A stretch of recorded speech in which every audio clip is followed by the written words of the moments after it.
So I'm here with the captains of the Torrance Color Guard, and let me tell you, you guys are pretty talented. I think if I threw any of those things up, I would probably hit myself on the head. What makes you do it here for the Torrance Charter Pride, or? Well, we love Torrance High, first of all. I mean, we've all been doing this, most of us, for like almost 5 years. We started in 8th grade, and it's just fun to be in front of our friends, football games, supporting the team, and just kind of doing it with everybody. I want to know, though, I know that a Tartar is a Mongolian warrior, right? Yeah. Can you tell me what you know about Mongolian warriors? They were very fierce. That's We try to represent that fierceness in our Tartar Pride. I'm still here with the Tartar Color Guard, and one of these ladies said I should learn to throw the flag. I don't know if she knows that I'm probably going to end up hitting myself in the head, but Krista told me that it's pretty easy, and only because she makes it look easy. Why do you do this? I do it because I like to show people what I can do, because everyone's all like, oh, color guard, all I do is throw a pole, when really we do so much more than that. We perform, we show who we are.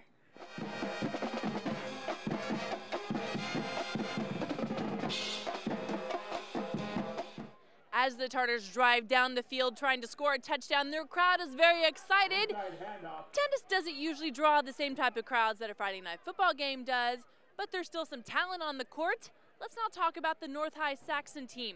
Last year, they were good, but not good enough to be top in Pioneer League. That went to South. They did make it to the third round of the playoffs, though. They also lost a lot of seniors. Phil Stafford was at North and tells us who's going to fill in the shoes.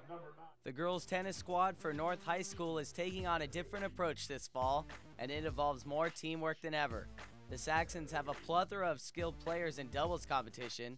Their performance in singles, though, has been in volley, leading many to believe this season is up for grabs. My kids thought last year was a rebuilding year. We kept one singles player, but all my doubles players were brand new. So this year it's vice versa. So we haven't really changed that much. It's just a matter of we have nobody so far that's coming through for us in singles. So if anybody starts coming through, we could have a really good year. Last year, the Saxons reached the quarterfinals in the CIF tournament, and they relied heavily on their dominance in singles play.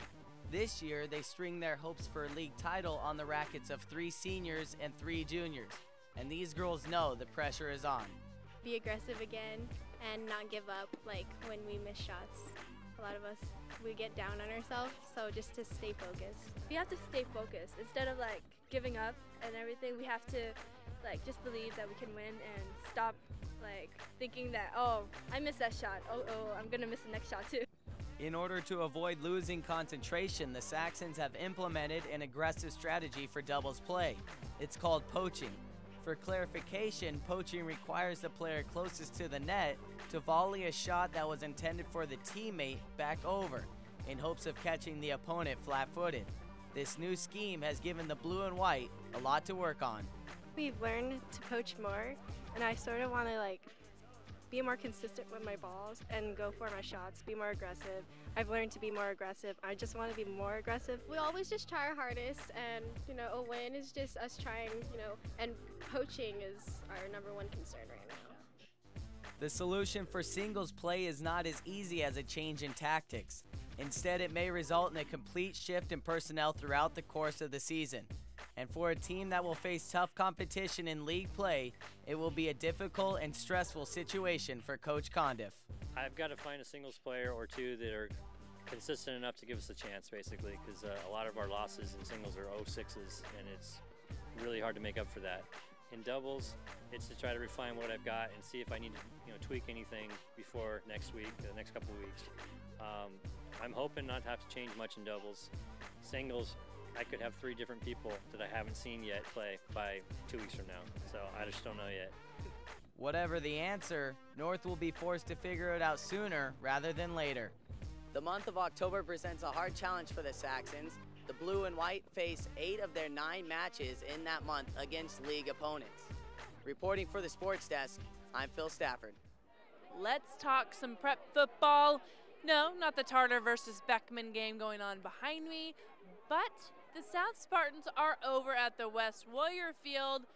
Who's going to win this matchup?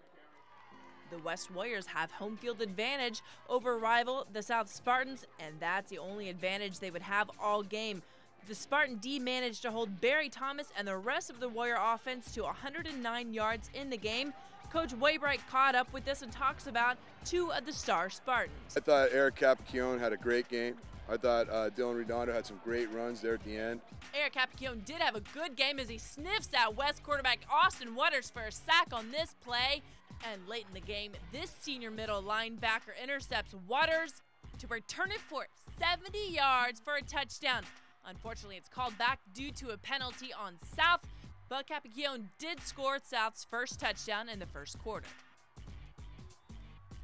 And how about the second player Waybright called up for a good game? Senior Dylan Redondo's 13 carries and 72 total yards, along with a 4-yard touchdown, led the way to the South victory over West, 14-0.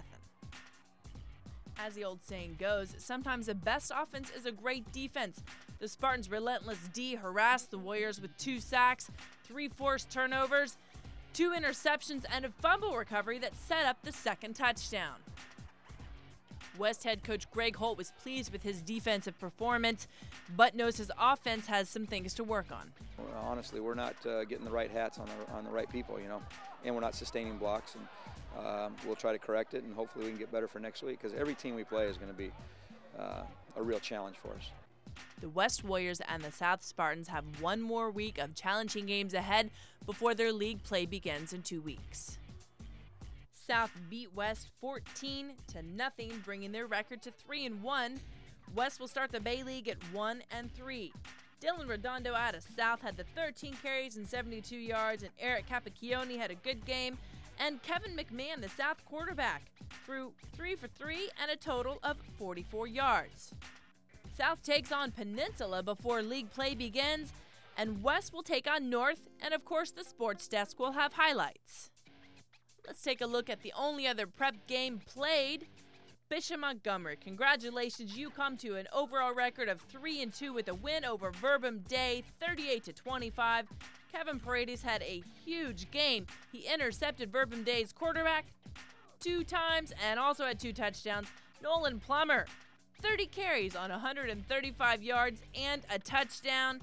And quarterback Mark Nguyen, you had 10 for 20 completions on 154 yards and 2 touchdowns. Bishop Montgomery will play Mary Star of the Sea for their next game.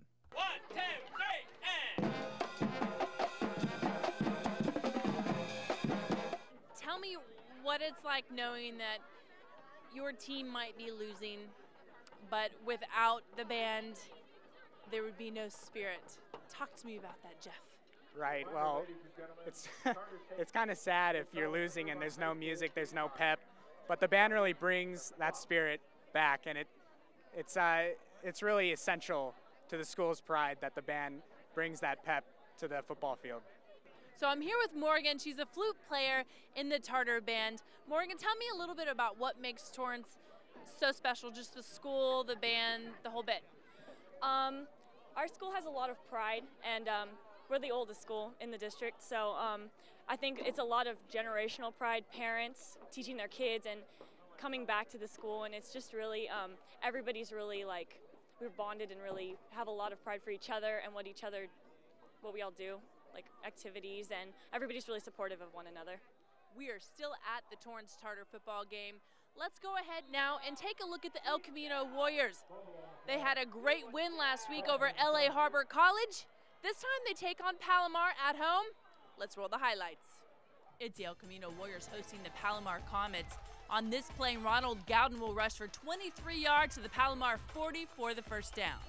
Same drive, 5 plays later, that's Omar Herrera quarterbacking for El Camino. He connects with Ken McRoyal. McRoyal will then connect with the end zone. Extra points good, El Camino is up 7. With 5 minutes to go before halftime, the Comets are driving, but Nick Ricciardelli fumbles it. Roderick Cohn will find it, and he'll take it all the way back to Palomar's 38-yard line. From out of the shotgun, Omar Herrera needs 3 yards for a first down. And wide receiver Joshua Brinson says, not a problem, Omar. I'm going to take it all the way to the house for a touchdown. The Warriors go into half up by 2 touchdowns. The Warrior momentum would change at second half after this blocked field goal attempt. Palomar would take over at their own 20. The Commons are at 4th and 1, and their quarterback Nate Ong is determined to find Dallas Butler. Butler finds space, 22 yards of it, and a first down. 2 plays later, Comet QB Nate Ong completes a pass to an open Jeff Akpom. 6 is all they would get. The 2-point conversion was no good. With 6 minutes left in the third quarter, El Camino is trying to build their lead, but they keep getting in their own way with too many penalties. On this next play, 1st and 10 in their own territory, Peter Walton takes the ball. He takes 1 defender, 2 defender, too many to count. The freshman running back pushes turbo and the race is on, but nobody can catch him. Nice block here by Kevin Norrell. This one's definitely for the highlight reel. El Camino's extra point was good. They're up 21-6. At the start of the third quarter, their momentum shifts in Palomar's favor. QB Nate Ong has a soft touch in the end zone for David Butler. The Comets' 2-point conversion fails. El Camino 21, Palomar 12. In the middle of the fourth quarter, it's Palomar's ball again after they sacked Omar Herrera and he fumbled. They moved the ball 40-plus yards, and the El Camino defense find themselves trying to hold the line. But Palomar running back Tynan Murray squeezes past the goal line for a touchdown.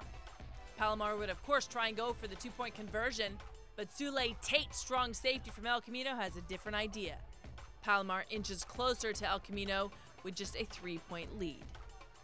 El Camino tries to make more moves with the balls, but penalties bog them down and their chances are lost. All the while, Palomar scores another touchdown. Final score 25-21. Let's talk to Coach. And like I said, you take a play here or there, and we win this football game.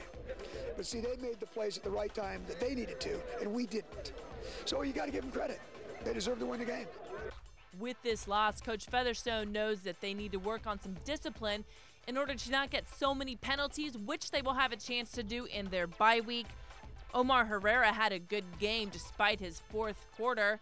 Peter Walton came in with 12 carries and 137 yards. Ken McRoyal and Josh Brinson round out the good statistical numbers.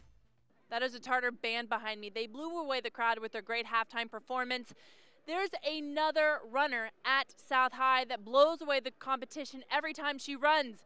We went out to profile her and see just why she's a runner.